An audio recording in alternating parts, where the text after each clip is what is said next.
Ladies and gents, welcome to another Punk Politics with me, Aid Thompsin. Now, in preparation for the likely 2024 election, Rishi Sunak is hugely likely to be announcing some sort of reshuffle, which in and of itself is kind of funny. Like, imagine having to choose your best and brightest from this lot. A carnival of imbeciles who only got where they are through a mixture of private school networks and nepotism, riding the greasy pole, or, saying whatever nutty nonsense they need to come out with this week to hijack another headline, Well, Rishi, if I say I want to bring back hanging and have it staffed by national service lefties, oh, godly, would that help?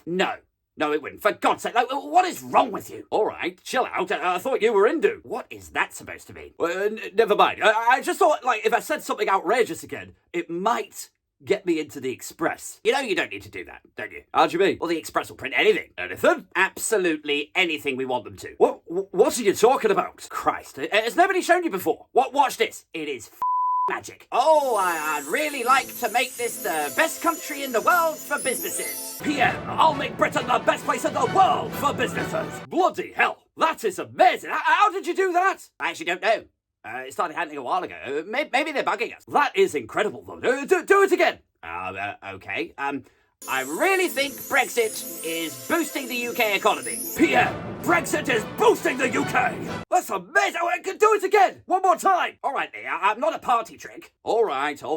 You moron. Anyway, Neanderthal and CCHQ's weird relationship with the Express aside, Sunak will be doing a reshuffle again at some point. And at that point, pre-general election, a lot of us are predicting this could be the demise of one Suella Braverman. Because they see an election coming which they're going to lose. If this was meant to be the first week back at school, you do a big reshuffle and you show you mean business. And the person I was speaking to, very close to Rishi Sunak, said, why didn't he just take the bull by the horns? We know that there are people who need to be moved. You can't go into an election with Suella Braverman. Which I think is interesting, because it suggests that Sunak knows that she is an electoral liability, that she's not the best look for that role. Like, she's not popular with the general public, or they see her as incompetent in that thing, which means that the only reason he ever gave her that role, and indeed gave Lee Anderson his role, is to distract.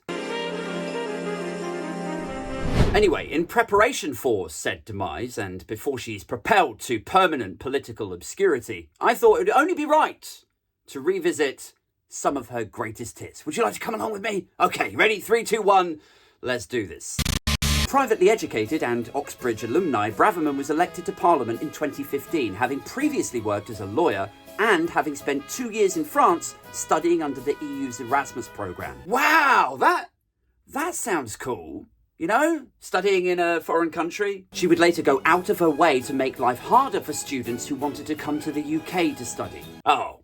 Anyway, in her time as an MP, I think it's fair to say she's made herself look a bit silly a few times. There was a speech she gave to the House to try to justify the criminalisation of protest that didn't just go down the symbolism over substance route that we've all come to expect. Where one of them gets, asked a question, but they don't really want to answer it, so instead they just tub thump and bluster their way through a load of non-versation instead. But this speech didn't just do that. It's the Labour Party, it's the Lib Dems, it's the Coalition of Chaos, it's the Guardian reading, tofu eating, wokerati, dare I say, the anti-growth coalition. It full-on descended into so many right-wing cliches. Your Uncle Paul could have lip-synced along with it while he bashed one out to pomp and circumstance. It's the Labour Party, it's the Lib Dems, it's the Coalition of Chaos. Oh, keep going, Sue, I'm almost there. There was her flagship policy to fly refugees off to Rwanda, which was her dream, her obsession. What a weird dream. All dreams are weird though, aren't they? Yeah, but, even so. Well, what did you dream about last night? I was flying in my car, over a beach, and everyone down there was having a really good time. But then I realised that the good time that they were having was actually them, pointing and laughing at me. Right. Well, maybe Sue's dream of a plane taking off ain't quite so weird then, is it, Mr. Flying Car Tour of your own self-loathing? Right, yeah. Yeah, I suppose not. The Rwanda policy has cost us £140 million so far and has never seen a single plane take off and has now been ruled unlawful. So yeah, what a fantastic Home Secretary. 140 million in the bin. A lawyer who breaks the law. But I mean, look, credit where it's due, okay? Like, you stop the planes. If not the boats. Hang on, wait. She stopped the planes? No, not your plane. No, you're fine. You're fine. Yeah, the only way that you're not taking off is if you're already in California. There was the GMB interview where she said billions of asylum seekers were coming to the UK. Yeah, billions. 45,000 in boat crossings in the past year. You say there are 100 million people displaced around the world and likely billions more eager to come here if possible. On what planet is that likely? And how is that not inflammatory language? There are potentially 100 million people around the world who are currently displaced. Many of them are heading to the United Kingdom. There are 100 million displaced people worldwide. That is true. Only a quarter of them have left their own country. So even the 100 million figure doesn't hold up, let alone the billions that you have flagged in the Daily Mail this morning. I think we can argue about the numbers of the millions of people around the world who would like to come in the United Kingdom. It's not an argument. Only 26 million have even left their own country. And 45,000 were in boats coming over to the UK. Yes, so yes, what we're dealing with here is tens of thousands, isn't it? Well, I love how quickly that unravels. You know, and it's no wonder these chancellors go hiding in fridges or break out in hives at the mere mention of scrutiny. The second they're challenged, they just fall to pieces. And this is what I mean when I say there's symbolism over substance. Because the second you try to pin them down on facts or stats or figures, they just trip switch to tofu eating wokarati.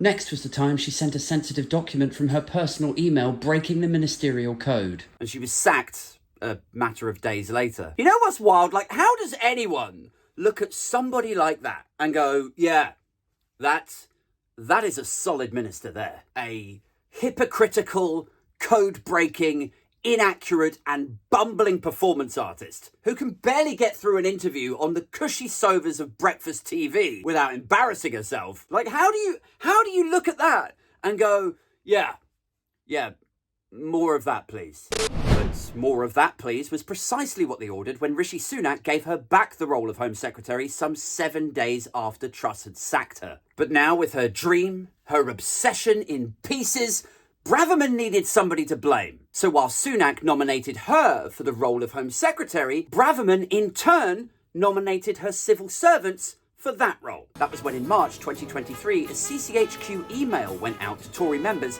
seemingly from Suella Braverman, blaming her failure to stop the boats on an activist blob of left-wing lawyers and civil servants.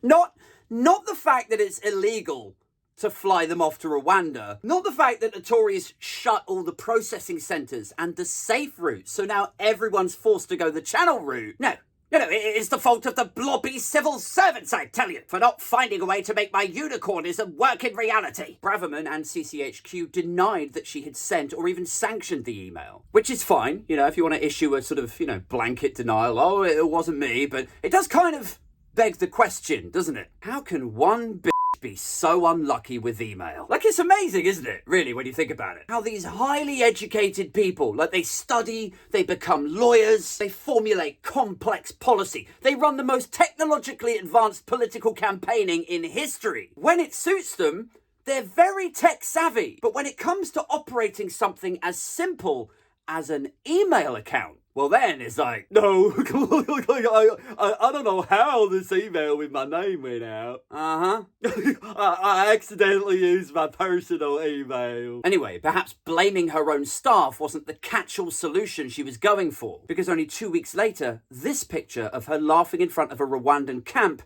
leaked out to the media. And then that was followed by suggestions she had asked her team to to help her dodge a speeding fine. Yeah, hi, Matthew. I've been caught speeding, and I really don't want the fines, but I also don't want to have to do the speeding awareness course with the general public and plebs. Could you just have a look into it? How about no? I'm sorry, what? Well, you called us a blob of woke activists and lefty lawyers. Oh, but come on, that is just, campaigny media talk. I love you, really.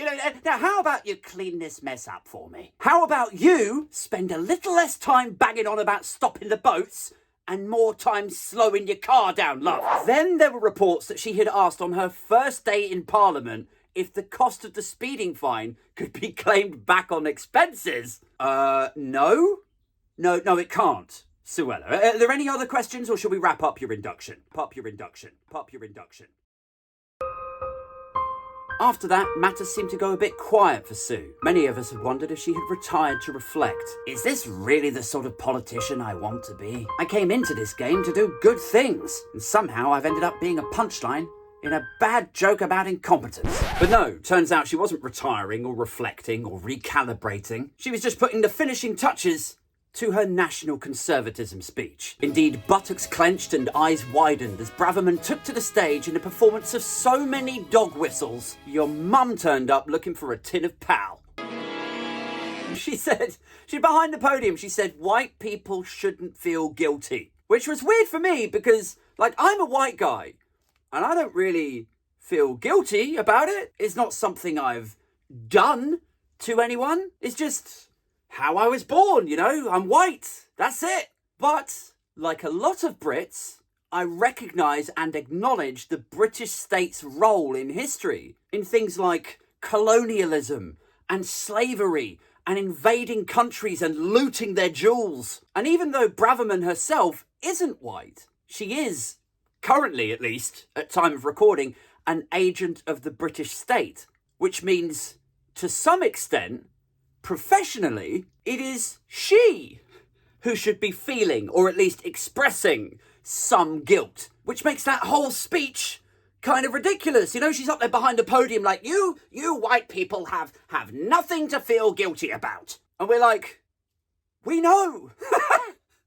But there might be somebody else in this room who should be expressing some guilt. What do you think, sweetheart? Finally, recently, Braverman expressed a desire to jail lawyers who help asylum seekers to game the system. Yeah, jail for lawyers. You want to throw your old colleagues in prison for life, by the way, if they're found to have helped a refugee or two to secure safe haven in a way that is legally against your political sensibilities. It's like, right, okay, so we're jailing our political adversaries now, are we? Is that what's happening? Who's next? Is it leader of the opposition? Do we go straight to that, or do we start jailing left-leaning journalists first? I mean, you think I'm joking, right? But give it time. James O'Brien detained under national security laws. So there we have it, the 10 greatest hits of Suella Braverman. A foreign student who targets foreign students. The child of an immigrant who hates immigrants. A lawyer who breaks laws herself. A lawyer who hates lawyers. A minister who breaks the ministerial code. Yeah, so take a bow, Suella Braverman, Home Secretary and proud recipient of Punk Politics Tap Dancing Award. Woke